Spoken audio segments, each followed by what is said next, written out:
This is our hero Choi Nam-deok, and he's about to get destroyed by his Asian parents for failing to get into university as he was too busy watching Valorant Champions during finals.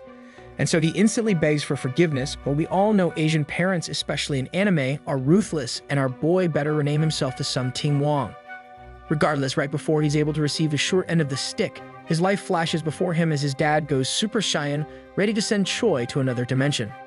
Unfortunately for him though, Choi wakes up the next day banished to another realm called the Boarding School of Seam Academy, well renowned for how strict it is. Within seconds of getting on board the school bus, a 10 out of 10 teacher you can find on onlysus.com appears out of nowhere and ganks our boy, already quizzing him on what to expect at the academy. Of course, Choi is unable to answer as he can only think about playing Minecraft and competitive Valorant. As such, the super strict only sussy teacher activates her demon mode powers and strikes fear into everyone on board.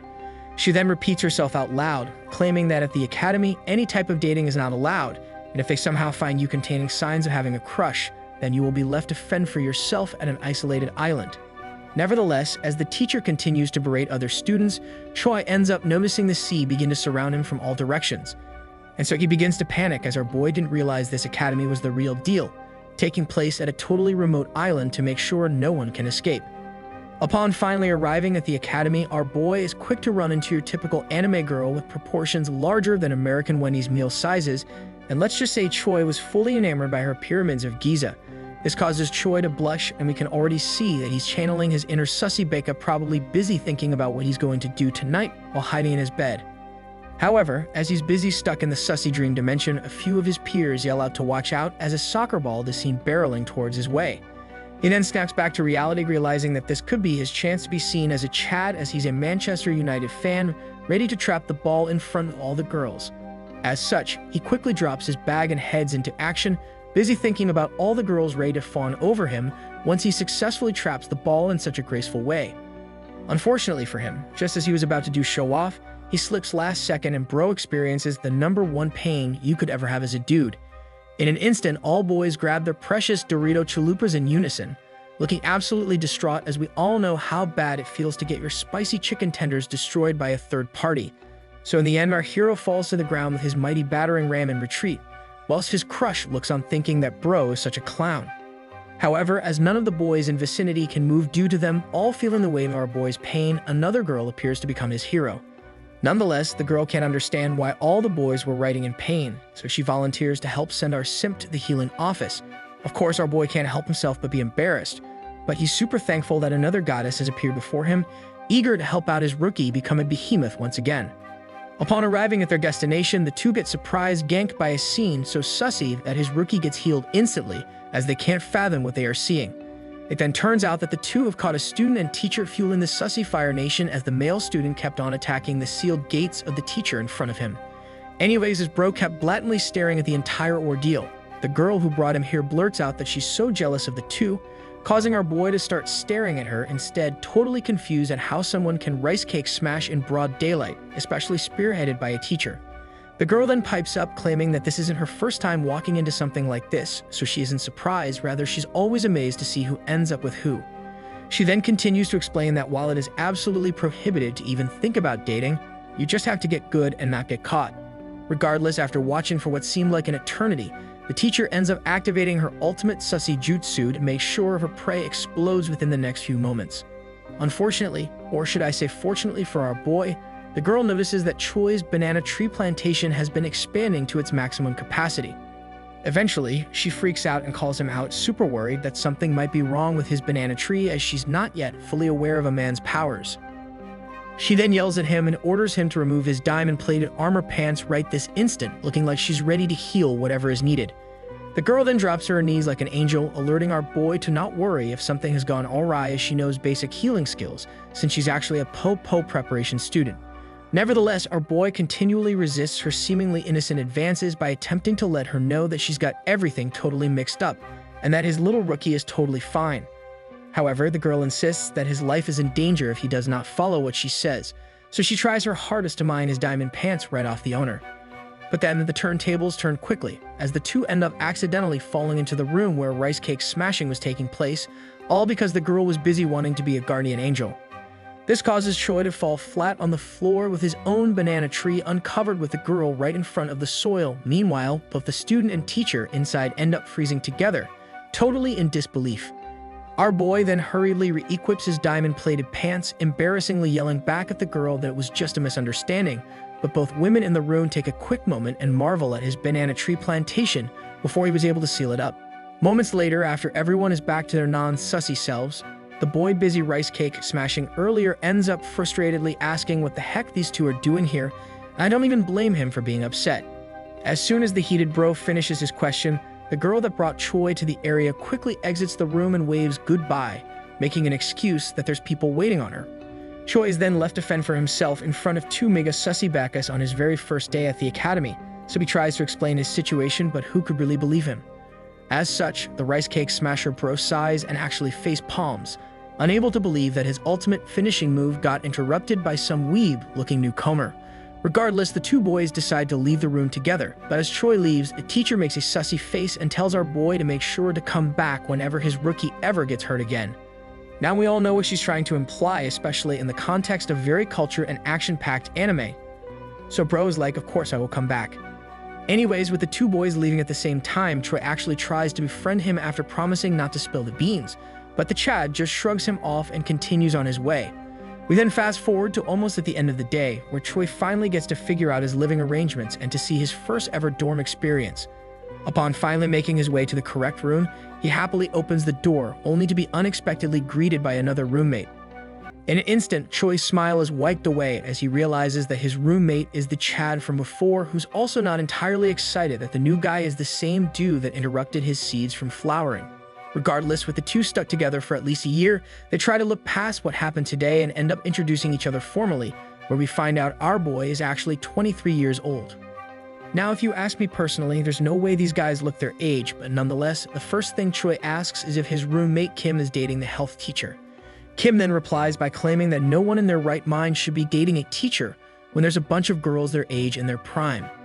He then explains that rice cake smashing just happens here often, since phones and the internet is not allowed, so what else can they do other than not be a Byeongsan? Now a Byeongsan is someone that doesn't get to experience the beauty of rice cake smashing at the academy within 3 months, so Kim orders him to make sure he doesn't become one. Kim also reveals the fact that once you attend this academy, a lot of people choose to prolong their stay if they think it's heaven, as their favorite pastime is to just rice cake destroy the living out of everyone. Fast forward to the next morning, Choi finds himself trying to find the cafeteria as he forgot to eat last night, but he stops in his tracks after seeing the bus teacher. He then watches on in silence and instantly turns red like a true sussy backa, busy dreaming about how nice would it be if she rode his bus in secret instead. Anyways, after staring for a few more moments, he decides he needs to snap out of it as his rookie behemoth might escape. So Choi forces himself to continue forward in pursuit of food to fuel him. However, as he turns a corner, in comes a rocket in the form of the red-haired girl from the day before, and this time his taco supreme gets absolutely crushed by her knee. Now that's 2 days in a row that his beef burrito had zero action, and instead gets absolutely smacked, so this might be a record for this type of anime where the main character loses out every time. Anyways, with the girl unsure on what to do, she just decides to apologize while our boy is busy hating his life. And to make matters worse, the girl actually just left him there to suffer and continued on running by like she's the Roadrunner from Looney Tunes. As such, our boy decides to just spend his Sunday morning just being chilling in an outside bench hoping that his little rookie will cool off, but I'm pretty sure he totally forgot about the sussy teacher's offer. However, as bro continues to cool down, he gets ganked by his crush carrying something with her. The girl then whips out bread from her bag featuring Team Rocket as she knows his banana tree will blast off once again soon enough. But then after accepting the offering for peace, Choi notices that the girl is still awkwardly standing beside him, still busy staring at him and his bread. So he stops and realizes that maybe she's waiting on him to give her the sticker that all Team Rocket bread comes with, so he eagerly offers it to her. But as he offers the sticker to her, she pulls out a Mega Chad move instead, as she ends up taking the entire bread from him, leaving our boy totally confused. She then 2 bites it like a true champ, leaving her quite happy, right before she gets called forward by a few of her friends. Nevertheless, with Choi still deprived of some food, he musters up some courage and remembers that he needs to go visit the teacher from before as his Crunchwrap Supreme is starting to hurt even more. Upon arriving at her office, she tells him to sit down and decides to stare at him endearingly. wondering how a boy could get hit so many times in a row. However, I already knew this teacher was something else man, as she orders him to remove his diamond-plated pants so she can personally go check it out herself. Initially, our boy hesitates and slowly moves away, but she activates her sussy brainwash jutsu to tell Choi to not be embarrassed, as this is totally normal. In the end, our boy goes through with her demands, where she ends up giving a huge smile as she can't believe how lucky she is to witness the largest banana tree she's ever seen. And so she attacks like the Fire Nation, quickly aiming to swallow up the island containing his banana tree with one quick gulp. As Choi gets ready to face the full-on attack by the teacher, he accidentally activates the skill named Instant Harden, as bro became Instant Noodles, but the teacher gets even happier to see the tree being weaponized. Now if I was Choi, I wouldn't be embarrassed if someone wanted to heal my battering ram by removing my fitted armor pants. But as sussy as the teacher is, she tells him to hold on as she's ready to treat it. Suddenly, our boy feels some kind of wet calamari circling his bean burrito. So he opens his eyes and wonders what the heck is going on, even though bro doesn't even have any plated diamond pants equipped anymore. Upon looking down, Choi realizes that the health teacher is currently busy treating his Geodude by treating it as a Slurpee, and let's just say she's destroying and swallowing it like a championship Slurpee drinker. Of course, instead of shutting up and letting fate happen just like what happened to the Chad from before, our boy pipes up and questions the teacher about her questionable practices. She then replies by continually making Choi look like he's about to explode his volcano, and then stops for a moment because her jaw tightens started to hurt as she can't fathom how large his weapon is. Regardless, our boy quickly gets appeased by her compliment, but then he realized he can't get carried away, so he leans in closer, asking her why she's drinking his lemonade if she said her job was to fix it instead. However, Miss Sussy gets absolutely angry that the boy has been asking too many questions, so she begins Harambe gripping the banana plantation tightly, ordering Choi to just enjoy the ride. As such, Choi settles down as he can't do anything but let the Fire Nation attack and take over his plantation, but at least it looks like he's in utter bliss. Unfortunately, Miss Sussy stops for a second, claiming that it's impossible to breathe because the battering ram she's trying to destroy is way too big for her gates and back door. So instead of continuing to taste all Starbucks drinks, she pulls out her secret forbidden abilities and tells our boy that it's time to wrap his bean burrito entirely with her fish rice bowl. And to do so, she rips open her white decorated armor, but of course our boy is still somehow hesitant even though his chicken tenders were already ravaged by the Sussy wave. Luckily for Choi though, she gives no crap at all about his dumb remarks, so she proceeds to continue her plan she promptly named Order 69, allowing her Sussy power levels to skyrocket through the roof. Eventually, the teacher breaks the silence like a true anime character, causing our boy to blush as she sweetly tells Choi that today might be his luckiest day ever. And so it was, as his anime gaming dreams start getting fulfilled, as bro always wanted the Sussy Baldur's Gate experience. Anyways, very long story short, bro ends up turning the turntables as he's the one that became the attacker of gates, as the city got absolutely ran over with Choi's champion. And so our bro leaves totally satisfied as if he ate his favorite Panda Express meal, claiming that he has to go take his placement exam now, but he's super happy that his problems were fixed perfectly. Simultaneously, right before Choi closes the door, the teacher yells out to make sure to visit her whenever he has a problem, as she knows she can fix it anytime, anywhere. So fast forward the next day, we find Choi busy cramming since he's still trying to make it to university. And today just happens to be the day where our boy is about to receive the results of his placement exams, hoping that he could at least be better than the average Joe. Upon taking a closer look at his results, he gets a flashback to him playing League of Legends all day as he apparently made it to the Platinum class. But since he's Asian, being a top 15% student isn't enough, as he hoped that he would at least surpass Emerald and land into the Diamond class. Nevertheless, as our boy sulks about landing basically what's equal to a B, he realizes his shoulder has been randomly ganked, causing him to turn around. To his surprise, the girl who broke his little precious yesterday came to say hello, so our boy's frown is quickly turned upside down as he realizes his crush landed in the same class. She then asks if she can sit beside him, to which of course our bro instantly agrees to, trying to act cool and all, but the only thing he can think of is if this is destiny and not the game. After sitting down, the red-haired girl, or is it pink? Let me know in the comments below, introduces herself to Choi as Animaan, and bro didn't even have to ask.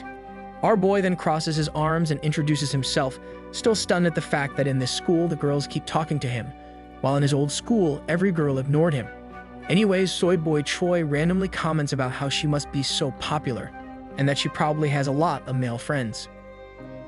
However, Ayan rocks him back to reality and reveals that she actually has none and never hangs out with boys, but Choi is an exception today since he shared his chocolate bread with her, presumptively hinting that she's the queen of mukbangs. Unfortunately, the two's bonding experience get interrupted by their teacher, yelling at everyone to stop talking, but the old man looks like a non-fat Inoki from Naruto. A full hour then passes by and bro looks exactly like me during class as Troy tries his hardest to stay awake, and the only thing stopping him from sleeping is the fact that he's amazed his teacher also looks like a Tekken character named Hihachi. Then, when he tries to follow along in math class, he starts dreaming and craving chicken breast because of the graph in front of him. Suddenly, the Fire Nation attacks again, causing our boy to wake up as he started thinking about the wrong chicken breast as bro could only think of the sussy teacher. But since it's a new year and he's trying his best to be a good student, Troy starts to slap himself awake and to get rid of the odd energy within him. Eventually, the boredom class finally ends and the only two left still sitting in their seats is Ayan and Choi. But our bro took things too seriously, so he's still trying to learn more as he wants to play video games again. Mere seconds later, Ayan gets up and starts worrying about Choi as she can't believe that our boy is planning to skip dinner tonight when it's stir-fried pork day. Nonetheless, Ayan leaves after Choi denies her invite to go eat with her, but I guess he's totally fine skipping out on stir-fried pork as he's tasted the pork of someone else the other day. And so our boy continues to study, with no one else left in the classroom, but me personally, give me some of that stir-fried pork baby. However, as bro is busy getting enlightened, a girl appears out of nowhere and stares at our boy from afar through a window. Eventually, the girl decides enough is enough, so she enters the room and ganks our boy by hitting his desk as Choi was as focused as a tank trying to dive the backline. It's then revealed that the girl is actually the same one that smashed a soccer ball straight at his own chicken tenders, but this time she looks like she's up to no good. Our boy then instantly looks up looking totally not amused, so he asks if she's only here to make fun of him, after she got to see his dragon slayer up close and personal. We then learn that she's actually here to apologize for that incident making his entire Excalibur exposed to the entire world and hopes that Choi could understand as she didn't really mean to also leave him alone to fend for himself. However, as the girl finishes apologizing, the two hear a distinct voice from afar saying that there's only one classroom left that the mysterious person needs to check out. Then, upon hearing footsteps come closer through the hallway outside, the girl panics and tells Choi that they both need to hide quick. It's then revealed that the voice is coming from the teacher that was on the bus during day one, and her name happens to be Miss Yunbil. Regardless, Miss Ball Hitter frantically explains that Miss Yunbil is the strictest teacher in the academy, and right now a girl and dude are currently alone in a classroom together, and if found out, there will be dire consequences. As such, she decides that her big brain plan is to hide underneath the desk, while she lets the noob of the academy fend off Yunbil.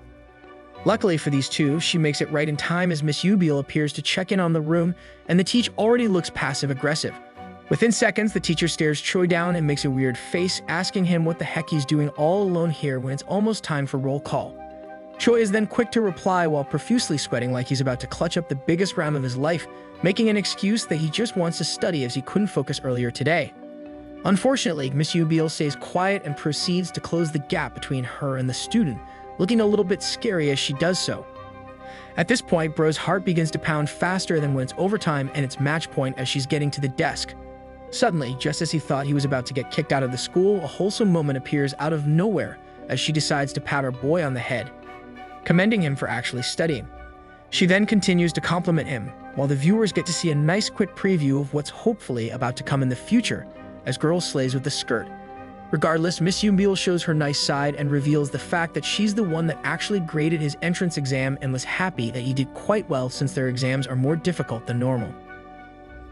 Anyways, the two continue to chat, but then our boy realizes that he could get in serious trouble due to hair appearing underneath him. So with no other choice left and to make sure they secure the bag, Ro decides to squeeze forward to prevent Miss Yunbil from noticing anything. Unfortunately for the girl playing hide and seek, his actions cause her to be unable to move and leaves her stuck right at his banana tree plantation level. Suddenly, things get even worse for her as Bro accidentally matures the tree as his sword decides it's time to reach its full potential, causing the girl to get surprisingly ganked. The turntables then turn, even with Miss Yunbil leaving the room, due to the girl now remembering the day she got to uncover the behemoth that Choi was hiding. So she decides to unravel the behemoth once again, causing our boy to wonder what the heck is happening as he suddenly feels fresh, cool air invade his ender dragon. Regardless, Bro begins to hear the same words that were uttered by the health teacher, as the girl tells him to hold still like the mannequin challenge. Unfortunately for her though, Bro gets up just as she was about to attack a fresh crunch wrap supreme where our boy begins to yell at her totally confused, wondering how she could be a po-po officer if she keeps trying to do things like this.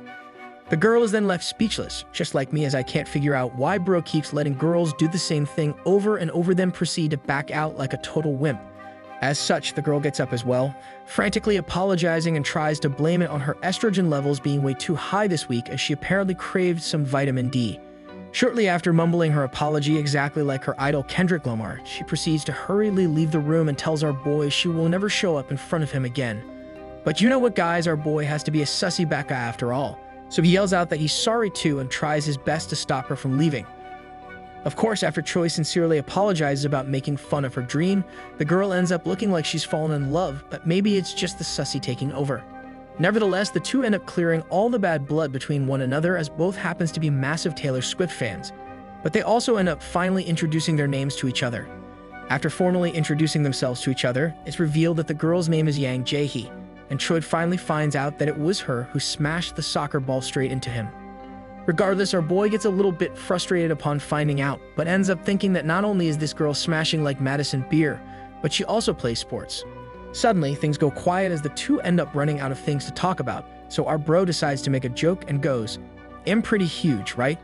He then follows up the charade with a Grammy-winning performance by pointing at his behemoth, whilst simultaneously asking if she wants to take a peek at Goliath again. Much to the surprise of Choi, Ji actually replies by shyly saying yes, where she also claims the fact that she's never seen such a masterful sword in her entire life. Of course, our boy was boneheaded the entire time, as he was literally joking. So Choi is left stunned and speechless, unsure of what to do. But since this dude is the luckiest man alive, he doesn't have to do anything, as Jae decides to level up by asking if she could be the David to his Goliath one last time.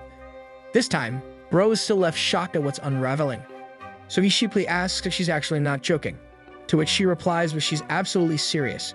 Eventually, our boy relents but claims that Jae needs to do all the work in releasing his Minecraft cart out of his diamond mine, due to him being too embarrassed to do it himself. And so she actually completes his quest and proceeds to endearingly ask if she can inspect the nether driving even closer. However, since our boy has already experienced his first ever Sussy Nation attacked, he realizes that he's a mega sussy backa and it's time to experience more prime rice cake smashing with someone his age, so he agrees. Eventually, bro claims that it's not fair she's the one only playing Minecraft around here, so he takes the matters into his own hands and proceeds to play intense Roblox with her. Things then evolve into a full-out brawl as time quickly passes. Unfortunately, the two sussy masters get interrupted by a blaring alarm notifying everyone that there's less than 30 minutes until curfew is enforced. Upon hearing the news, Ji quickly equips her full set of Bando's armor and barges out the room like the Flash, telling our boy that they need to leave now as they'll start roll call any moment. As such, our bro is totally left by himself again, and let's just say his shirt is blue this time because it's clear bro got absolutely clapped by blue soccer balls. The story then continues with a disappointed Choi deciding to leave the classroom, as bro can't believe he was literally so close to the protein finish line, only for him to get blocked last second by the alarm. However, just as he's about to exit the classroom, the door opens before him as he gets ganked by the Sussy Nation. It's then revealed that behind the door was Jae-hee herself, looking like she regretted disappearing from the fresh vanilla ice cream she could have downed, so now she's back to make amends. Jae-hee then barges straight in like a true strong, independent woman with the largest city dump truck, where she uses her massive truck to close the door. Of course, our boy is utterly confused as he can't understand what caused the drastic change in Jae-hee, but we all know bro is loving every moment.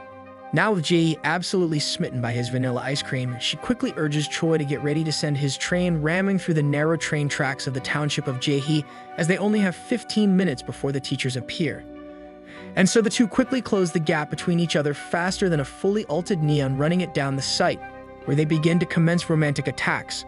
Unfortunately for these two though, Choi decides to go through the nice guy's finished last route by going slow and steady. But Jae-hee has other plans, so she starts telling him to be a man as they need to quickly finish faster than one pump man. As such, they get on with the program as fast as they could, so Jae-hee, like a true Stacy, jumps on top of a desk and orders Choi to put in the key inside her gate as fast as possible. And so our bro does as she expected, but she randomly tells him to stop right before his majestic entry into the city of Jae-hee, as she didn't realize bro was built wider than those 22-lane highways in California. Nevertheless, time is ticking, so our boy has no choice but to start riding the battering ram into her sunset, causing Jae-hee's feet to curl due to the magnitude of the impacts from Choi. Eventually, the two lovebirds get interrupted in the middle of their mating call as another announcement echoed throughout every room, ordering every student to be in their respective rooms as it's time for the final check. As such, Mr. 22-Lane Highway packs up instantly as he knows his Asian parents will whoop him into another dimension if he gets expelled from the academy. However, the sussy tables turn as Choi watched his life flash before him right before he exited the room, due to the greatest one-kick woman hitting the door in front of him, forcing him to stay. With Choi stopped right in his tracks, Ji reminds him of his promise of how he said he was going to make her reach the climax of Mount Everest 3 times today. And since it's only been once so far, she orders Choi to stay as they still have a couple minutes left to spare, and what kind of man would ever break their sussy promise? However, Jihee's threats fail to break through to our boy's logical mind, as Bro is too busy being worried about the wrath of his parents, as he knows female fish is temporary but pain is permanent. Too bad for Choi though, as Jihee is not having any of his cowardly self, so she brings it upon herself to make sure Choi makes good with his promise. And so the rest was history, as Choi trades his future anime life for some current relief, as Jihee decides to transform into a mythical mount made specifically for Choi to enjoy. In the end, lightning began erupting from Choi's tree straight into his target, as if he's the god Thor, causing Jihee to overflow with lightning more than once. So now with his promise ultimately kept, all thanks to Jihee transforming into that girl on the block, he decides to dip this time as there's literally only a few seconds to spare. Bro then began sprinting like his life is on the line, not wanting to be expelled, but truth be told, Bro was running faster than me when I have to urgently explode a bathroom. Upon making it inside his room, Choi prepared for the worst as he quickly places down his belongings and asks his roommate if the inspector showed up moments before. Somehow it's revealed that our boy actually made it in the nick of time, so he starts claiming the reason why he's late is because he forgot to sharpen his pencil. Regardless, Kim shrugs off his excuse, but he gets annoyed that Choi can't admit that he just had some rice cake destroying experience, as Bro is being more cringe than a cringe lord. Nonetheless, just as Kim was about to scold our boy for being weird about it all, one of the inspectors barge in and interrupt them for the roll call. Shortly after, all the lights within the dorms began shutting off one by one, so Kim decides to go to sleep, but Choi looks like he's experiencing his first ever post-explosion clarity. Now equipped with the grand knowledge of the world due to his post-hazelnut clarity, he decides to go with the "Hey, are you up, bro?" move on Kim, causing him to be totally frustrated as he just wants to catch some Z's. Initially, Kim feigns being fast asleep, but it fails to fend off Mr. Grand Clarity, so Kim ends up relenting and asks what the heck Choi wants. It's then revealed that our boy just wanted to know from a master rice cake smasher what to do once you complete a sussy 1-versus-1 duel, as he has no clue about the proper etiquette. As such, Kim actually gives him good advice and tells Choi to just do whatever he wants to do, because if he's feeling a connection, then maybe he could pursue a relationship, or if it was just fueled by his banana tree, then keep her as a rice cake buddy. In the end, Kim rolls back into sleeping position and mumbles to Choi that everything here doesn't matter and to not get too attached, as everyone breaks up eventually.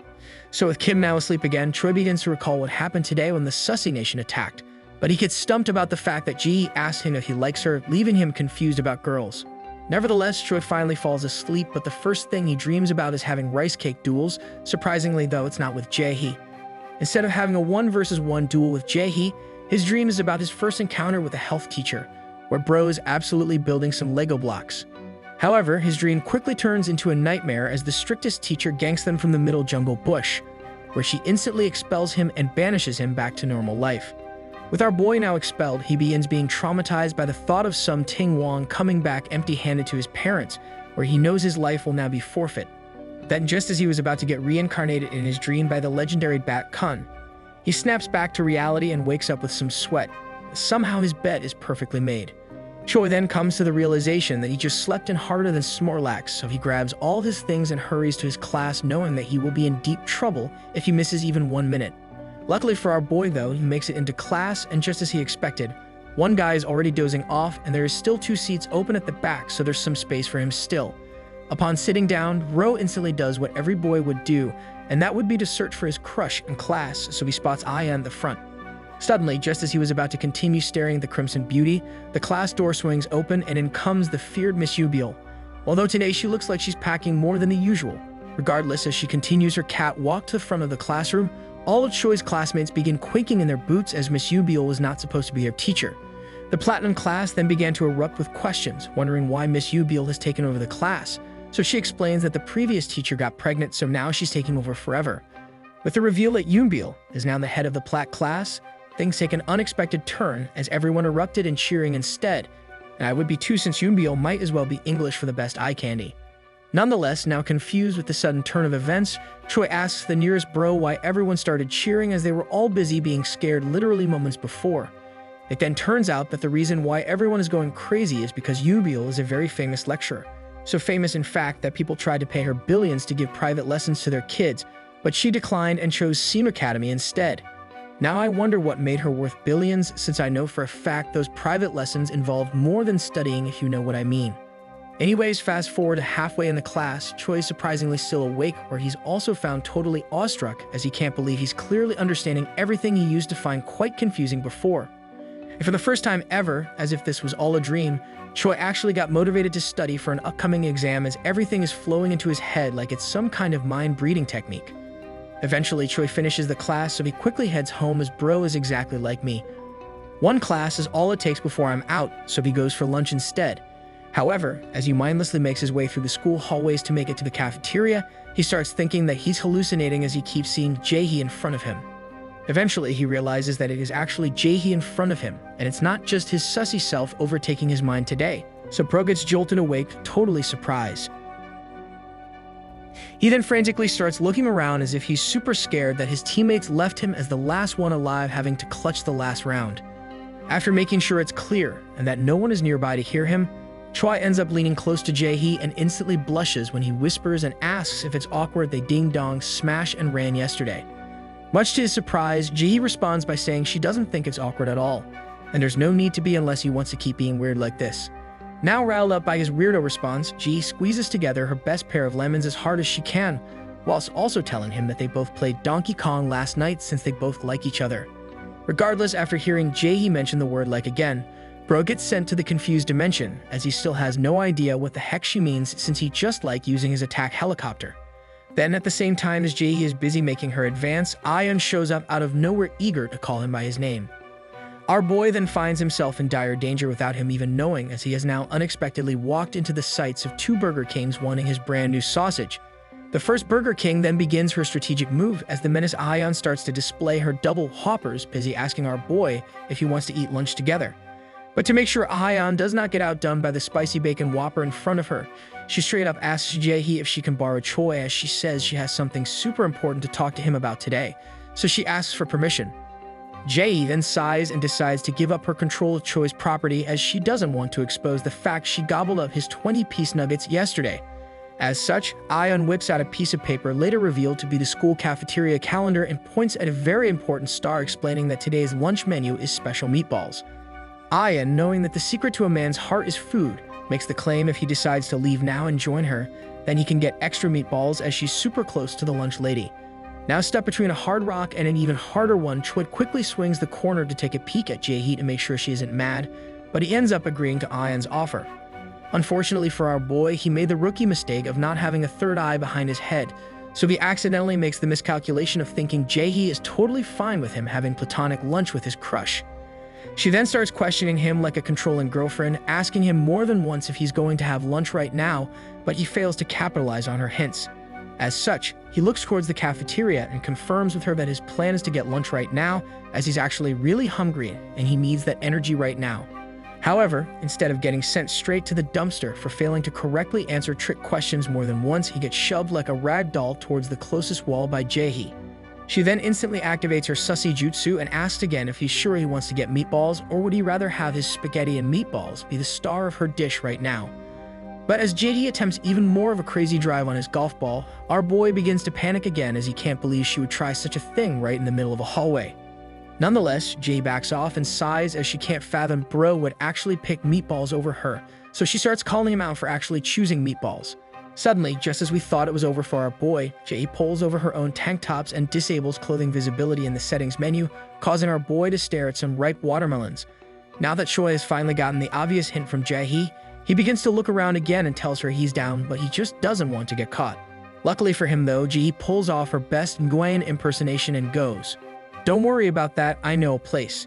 And so the new arc begins as Jae-hee brings our boy over to the academy gym, where not a single soul is in sight. Jae-hee then pipes up and mentions the fact that since most people here are busy studying not wanting to fail again, it turns out that she's the only one that ever shows up at the gym.